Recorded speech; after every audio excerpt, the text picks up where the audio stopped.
Peace, everyone. Baba Kilindi here. Just a few things I wanted to say and talk about, get out into the public domain. And we're going to explore, are we all one? Are we all the children of the one true entity, whatever that is? Well, I know that's part of the New Age feeling, and many religious structures adhere to that oneness, and on some levels you can say that as far as how we're grouped together as being human on a superficial or an illusionary level. But the true essence of the soul, we are not one. Each soul is an individual that is not connected to the other souls. That's what it is. And I'm using soul as essence, our true self, what we really are. You know, I'm not using it so much in the area of a biblical type of soul that is given to you. No, that's what you are, your consciousness, your prime essence. There are standalone systems. There are places and things that are not connected or hooked up to anything else. Because we look through limited eyes and through limited consciousness at what we are and who we are and the things that we possess as far as our spirit is concerned, you know, because spirit, everything has a spirit. It's nothing special about a spirit. Everything has a spirit. Rocks have spirit. Animals have group spirits. So when we talk about dealing with spirits, everything that everybody has one. The earth has a spirit, trees have spirits, all these different type of things. And in the realm of the spirit, you know, that's something that's just fundamental. But with the fundamental essence, the soul, you are not connected to anything else. A lot of this comes through the teachings of particular religious structures and systems to be inclusive in how we should be and how we should act and things like that, you know, and a lot of it's just warmed over Christianity, mixed with a little Buddhism and, you know, Taoism and many of the things that are part of the so-called New Age of the late part of the 19th century throughout the 20th century and pressing itself into the 21st century until they deal with things like full disclosure of the multidimensionality of existence, you know, the extraterrestrial, hyperterrestrial individuals and so-called aliens that exist and run much of the show until you hit sovereign souls. So a lot of the information was deposited after the big flood, the last big flood.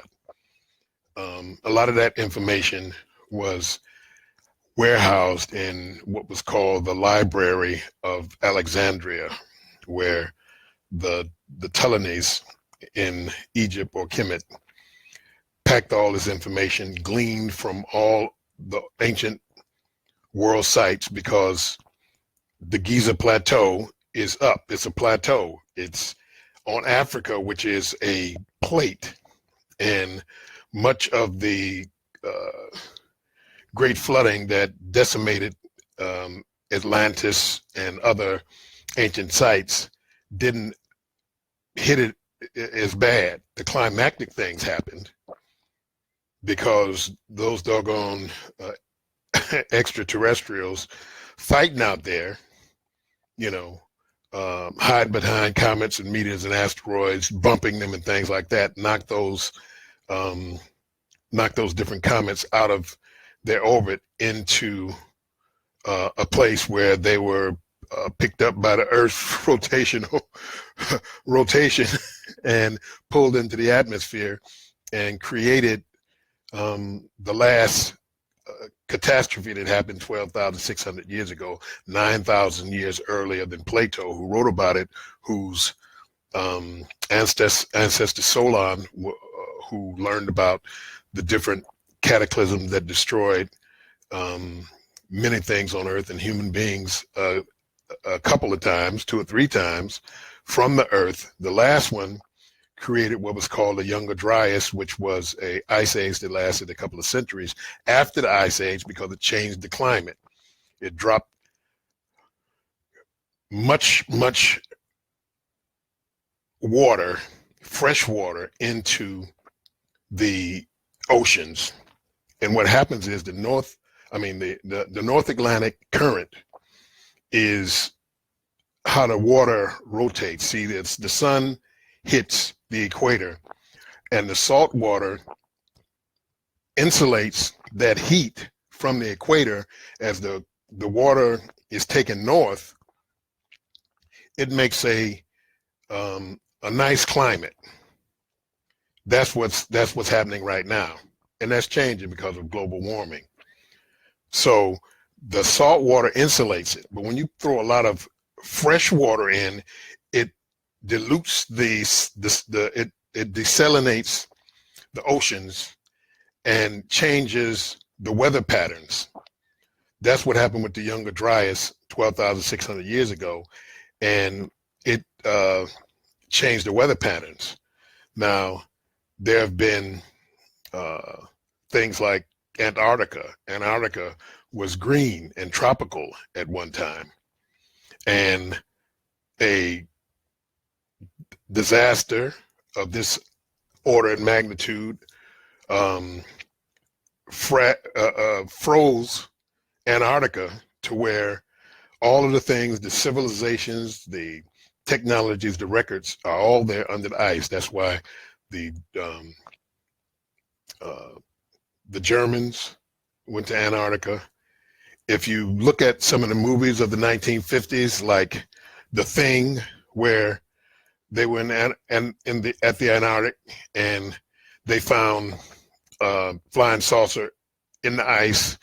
They chipped away the ice, brought the thing into the warm, the warm building. The ice melted. The thing one day it got up and started killing people. Well, basically that's what happened. They got saucers down there and other high technology from billions of years ago, when there were giants and things like that, and I know, okay, well, Barbara Clinton, now you're talking about giants, but they had giants all over the place. I'm in Detroit, and they had giants in Detroit in what they call the mound builders. Many of those mounds had giant skeletons and bodies and mummies in those mounds. The mound here was called Prairie Mound. It was at what is today called 7 Mile and Mound Road. They tore it down to build Mound Road. It could be seen for miles and miles, and they had the artifacts of this particular mound, one of the mounds that's in the city of Detroit, at 7 Mile and Van Dyke. And I know you people from around the world don't know what 7 Mile and Van Dyke is, but they had mounds they have Serpent Mound in Ohio. They have mounds in Georgia. They have them in Mississippi. They have the large mound in Illinois. They have them all in New York and New Jersey. They have them all over.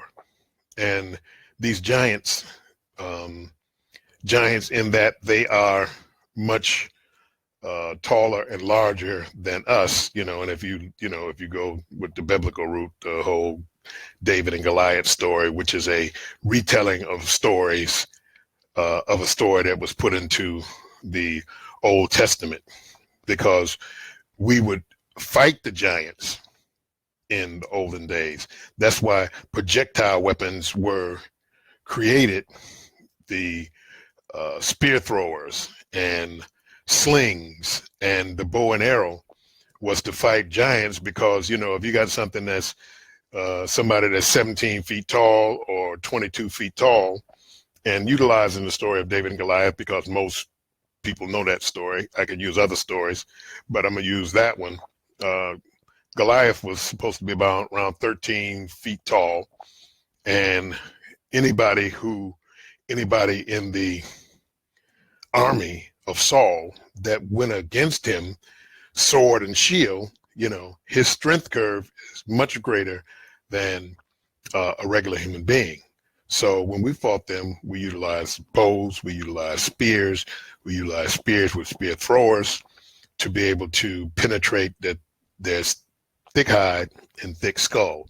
Some of the skulls that they found in places in South America and things like that, the skull was up until like 2 inches thick. So just cracking them in the head with a stick wasn't going to get it.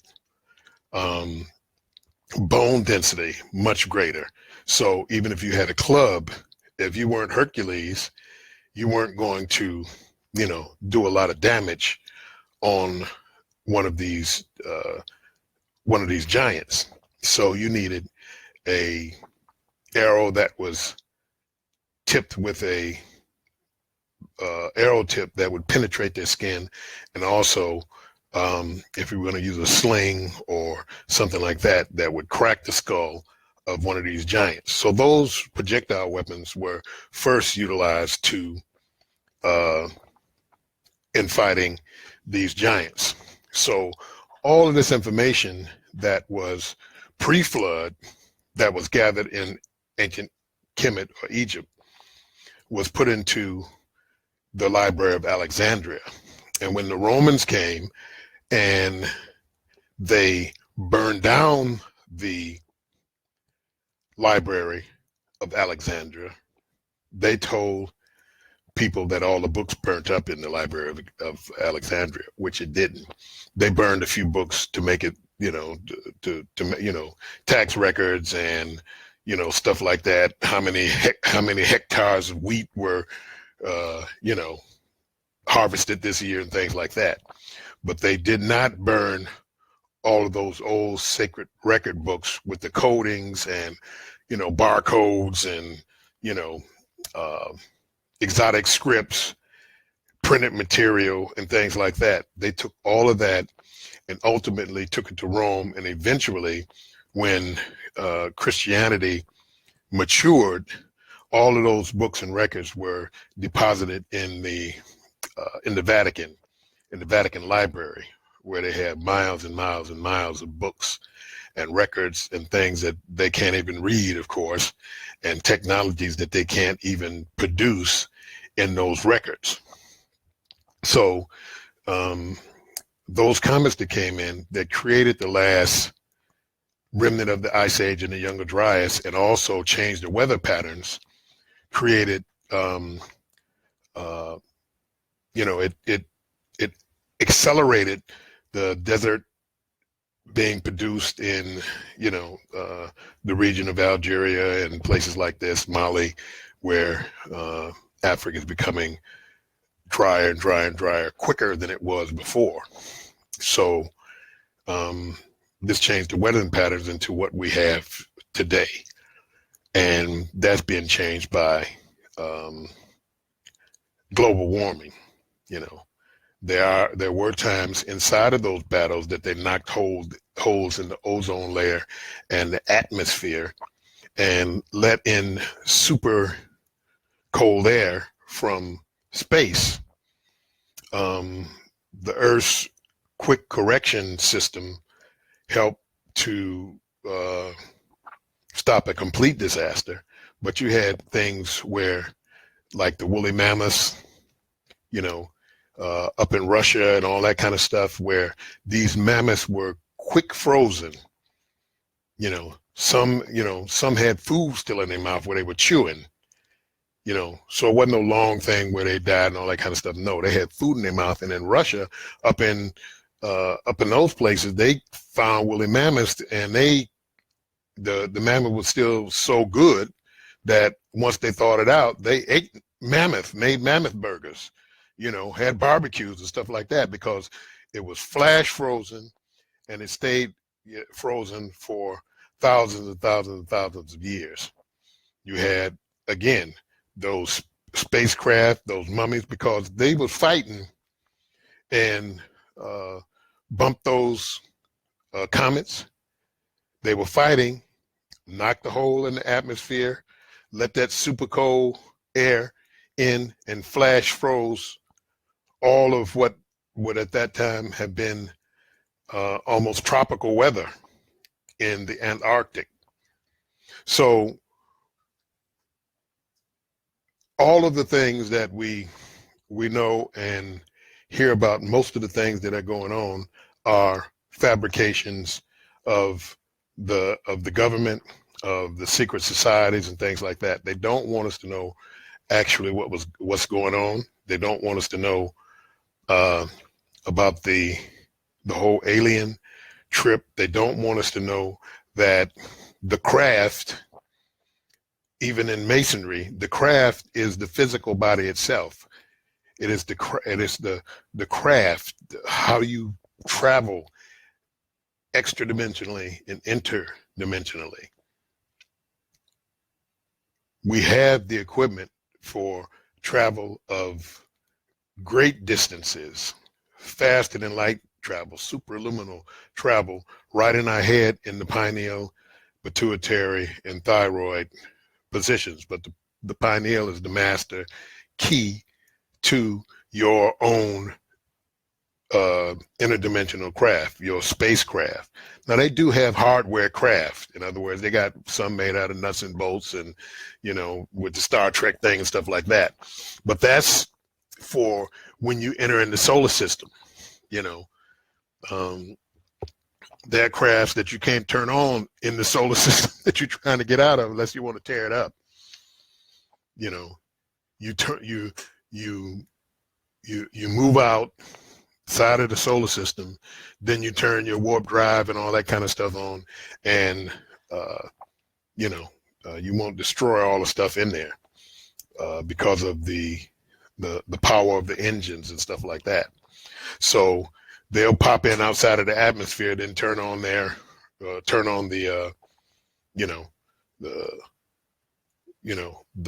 little engines to fly into space and maybe come down to the planet or something like that. The smaller ships can then they'll go outside of the planetary systems, and they'll send in the smaller ships, and the smaller ships can pop in and pop out, or they can ride in and ride out and things like that.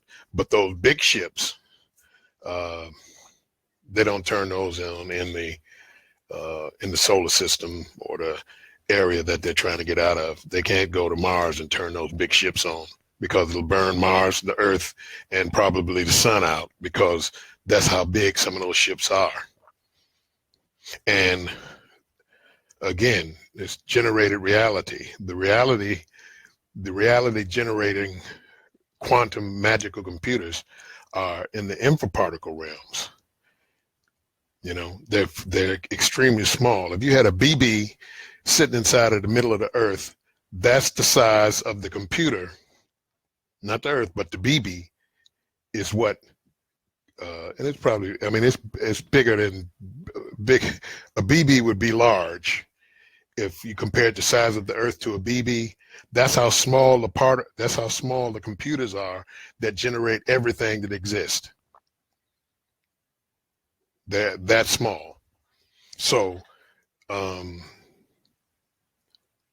when we're talking about the entheogens, that is our access point to the transdimensional craft, to the super technology, that which gives us the upper hand, the one-upsmanship on the artificial intelligence that's already in our existence. The artificial intelligence knows that. That's why they try to make you and I think that, you shouldn't be taking these hallucinogens or psychedelics because, your brain on drugs. That's nonsense, and high dose. The thing now is since it's getting out into the public domain and people are slowly but surely trying to move up to the higher doses, it's okay. You have these trolls and nanobots from the artificial intelligence chiming into things like this. They'll send some comments and things like that.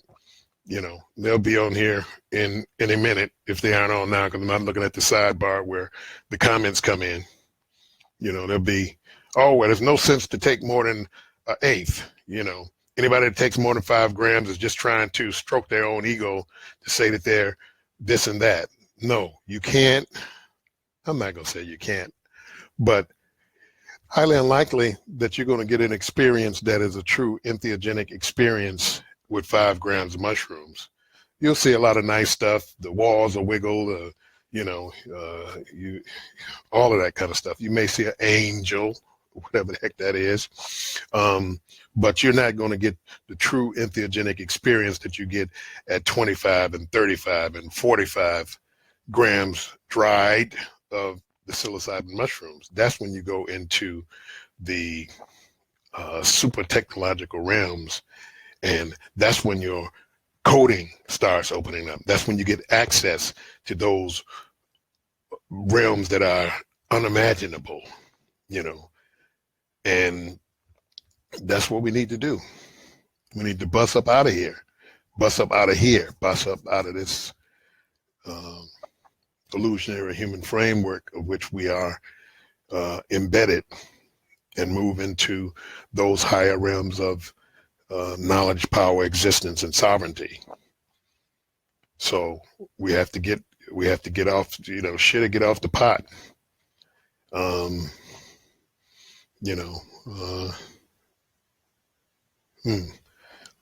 Somebody just said that 5 dry grams blew my mind, reality into shreds, and made me question everything in my life again for like the 5th time.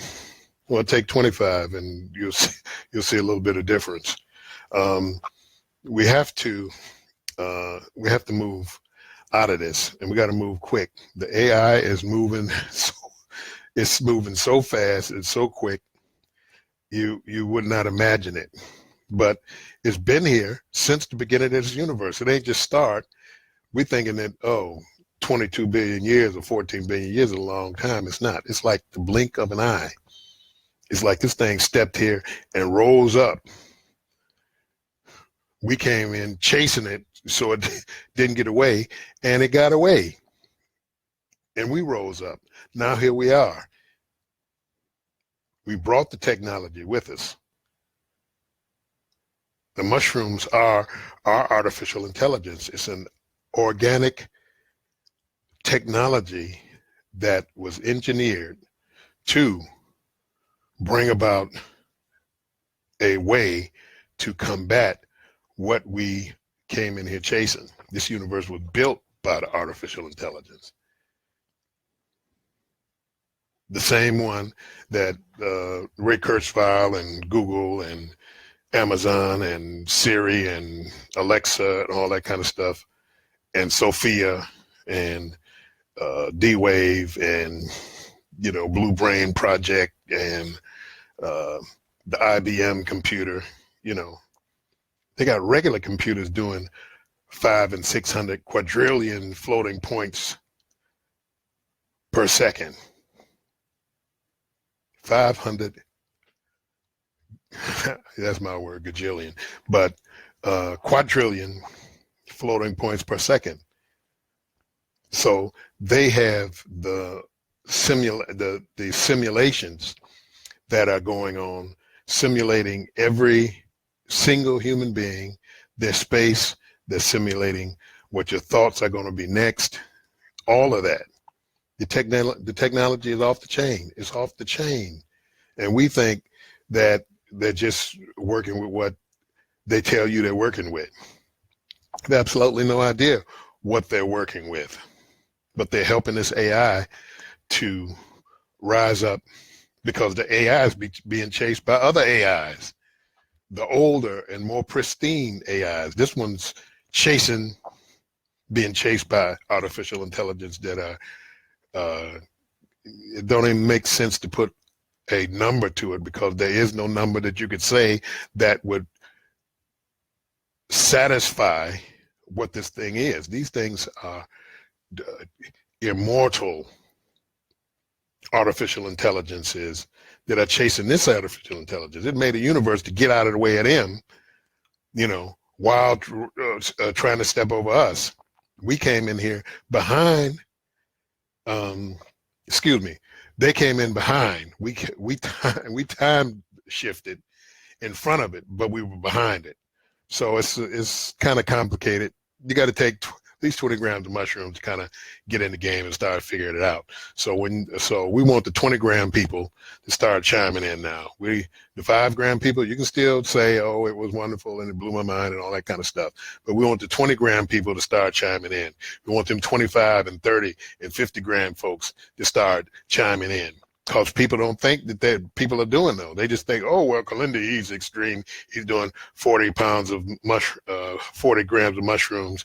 And people, my name is not Kilindi Iyi. There's no L in my name. My last name is Iyi. That's like Iyi, not Lyi. So you should know it. Next time you write something, don't put Kilindi Iyi because that's not my name. Thank you very much.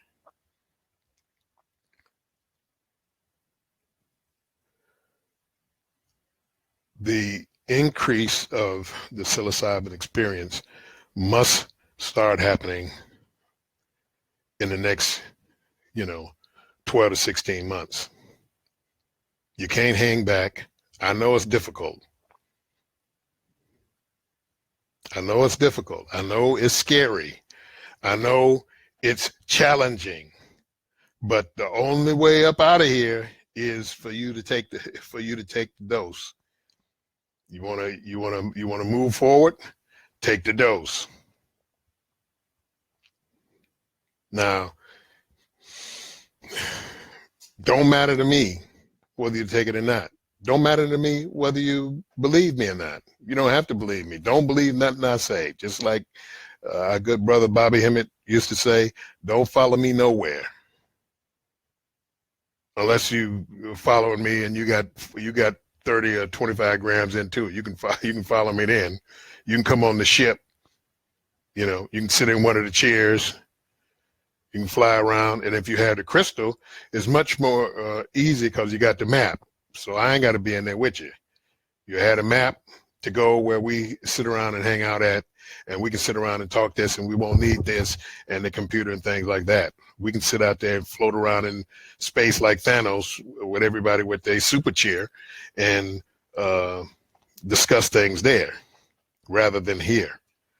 We can lock folks' undesirables out because the coding, the how fast the coding switches on those little crystals, how fast the defense system is, they can't get in it. They can't mess with it. They can sit there 1 trillion years and not crack the first number on that code. So we're not worried about anybody stealing our codes and things like that. We got the coding that the big dogs have. Dog Star. We got the coding that the big dogs have. So there's the encryption, so you don't have to worry about them getting our information and stuff like that. This unlocks the coding of the DNA. So just here to talk, are we all one? On some levels, superficial levels, yes. But the soul is a standalone entity and it ain't beholden to anything or anybody. The organizers, whatever you want to call it, doesn't matter. You're below that in the scale of the infraparticle relationship. You're not the same as those constructs, those sentient constructs who believe that they are people. And that gets me in the problem because they say, you're dividing us. You're making us, we've been divided since we've been here. How many, Trump just dropped some bombs on some folks, and people like, we just dropped bombs on it. We who? Was you pushing the button? Nope, I'm not accepting none of that. Not accepting, America's deviance and nonsense. Don't accept it. You'll get in the game with them, and you don't want to be in the game with them. You want your power, you want your relics, but most of all, you want your sovereignty. Don't go around kneeling to stuff. Don't go around saying so and so is bigger than me or greater than me, or I'm just part of the whole and all that kind of stuff. You can say that if you want to, but what your words hook your behind into, you may not be able to get out. No, everything that you do that is of purpose is done alone. Can't nobody be born for you. Can't nobody die for you. Can't nobody be out of here to mess with you. You can form alliances, but you stand in alone. Families come together and stay together and roll together, incarnate together, exit this bad boy together. So don't despair. We got a lot of work to do in a very short amount of time. You're going to start seeing them disclose some of the things that I'm talking about. But don't think that this hyperdimensional, extra-dimensional thing is not real. This multi-dimensional thing is not real. It is. There are so many different races, so many different entities out here. Insectoids, reptilians, therianthropes. Genetic manipulation's been happening for hundreds of thousands of years.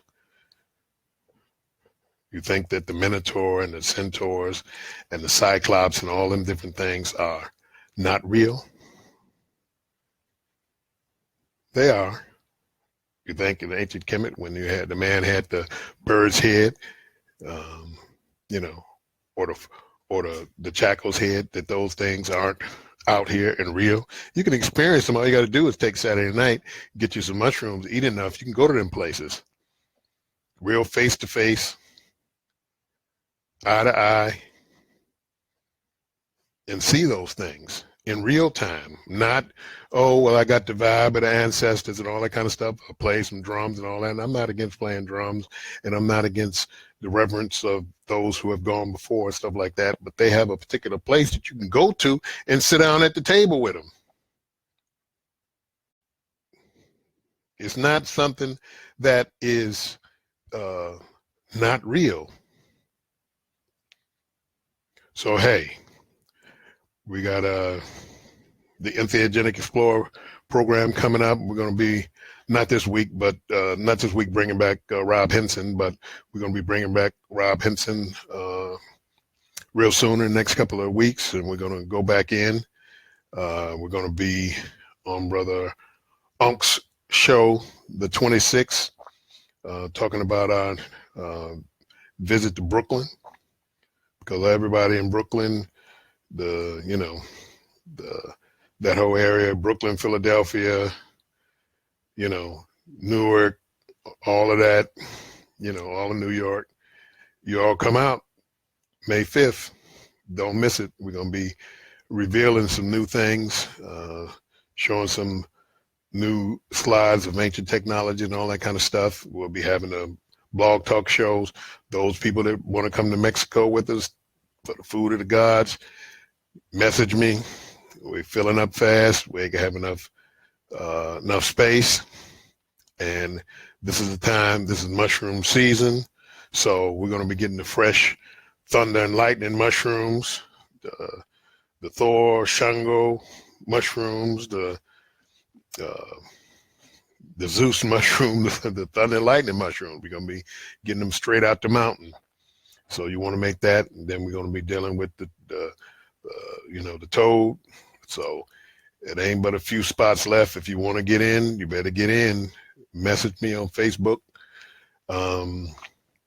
We got, of course, got people coming to the Detroit Psychedelic Conference.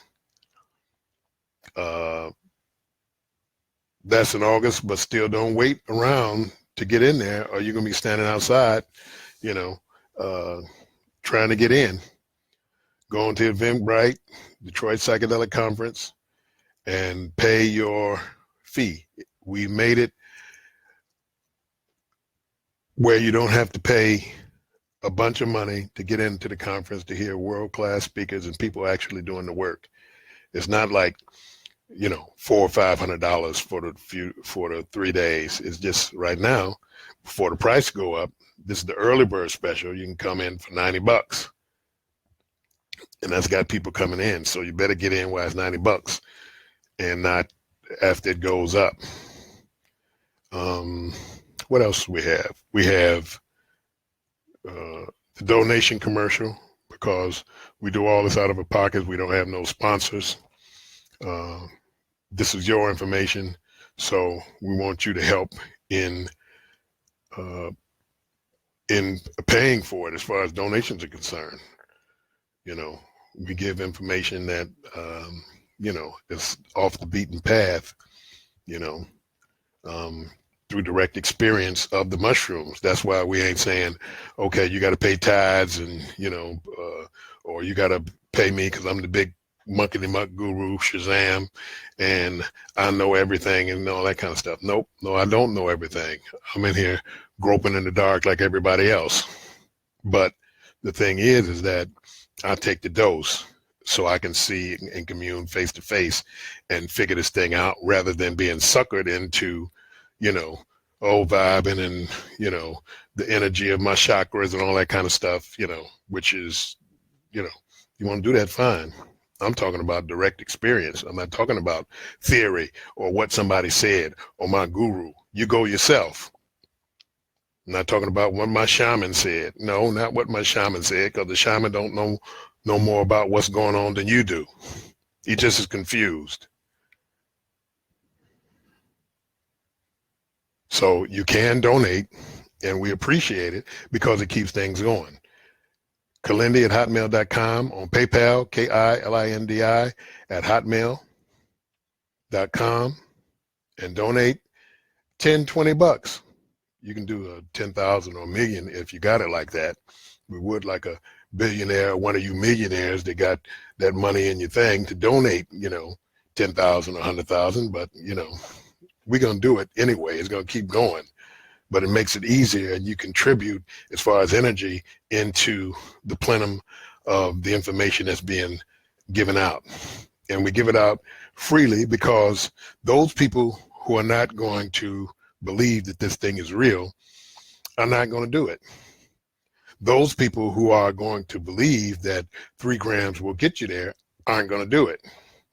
They just want to say that they've done it because it's a new thing. Ayahuasca tourism and all that kind of stuff is running rampant. I've had the spiritual experience, and I was there in the jungle for 3 days with the shaman and shamans built in a day. No different than people setting up things in Peru and stuff like that. They took 3 or 4 ayahuasca trips. Now they the expert, and they're going to take you out and give you ayahuasca like they got from the shaman who, when they found out that it was something they can get some money for, they took 3 or 4 trips and jumped in as the shaman just because they are, from the area. So donate, keep tuning in to the information. I talk conversationally, because I'm just regular. I'm not utilizing my oratory voice and saying to you, now the pontification of the information that I give to you lowly people is, I don't have to do all that. I'm just talking regular because y'all regular, I'm regular. But the thing is that the information that's stored within our cells and genes, when we get access through taking the proper dosage and opening that stuff up, that's when you start tapping into your higher self, because it's unimaginable. It's powerful beyond the understanding of those who are not taking it. You know how it was before you took it and you were asking all them questions and what's it like and what's going to happen and all that kind of stuff. You got to take it. It's like trying to tell somebody who's never had sex before what sex is like. Well, what's sex like? Well, it's good. Well, explain it to me. Well, it's wonderful. It's like the best thing going. You'll like it. That's not explaining anything to me. You're not telling me what having sex is and what's it going. No, you have to have the experience. And that's the difference between religion and entheogenics or entheogens. That's the difference. It's a direct experience. You're there. Nobody's telling you about it. You're there. Just like you're here, you're there. If the doggone predator and alien come through the room, it ain't like looking at it on the movie screen. They running and scrambling through the room. And yes, the alien and the predator are real too. But you're not going to know it. You're not going to feel it. You're not going to see it until you get them grams in you. Baba Kilindi signing off. Donate. If you want to get me for the conference or going to the Food of the Gods, hit me on Facebook. I'll be back soon in a day or two to deal with a few more things.